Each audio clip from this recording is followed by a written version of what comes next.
રાજકોટ મનપાની સફાઈ કામગીરી પ્રત્યેની બેદરકારી સામે આવી છે। રાજકોટની વિતરાગ સોસાયટીમાં ગંદકીનું સામ્રાજ્ય જામ્યું હતું।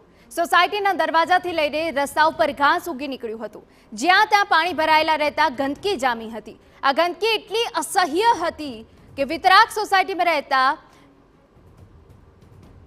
જૈન સમાજના મહાસતીજીએ આ અંગે 4 વાર ફરિયાદ કરી, પરંતુ કોઈ નિરાકરણ આવ્યું નહીં।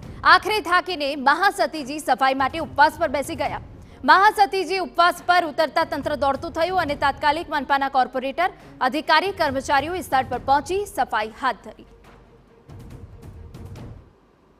ફરિયાદ કરી હતી કમિશનર ભાઈ ઓનલાઈન ઉપર 4 ફરિયાદ થઈ, નો સોલ્વ થયો। અમારા ડેપ્યુટી રજા ઉપર હતા, એ ફરિયાદનું સોલ્વનું નિરાકરણ ન આવ્યું એટલે મહાસતીજીને ઉપવાસ કરવા પડ્યા।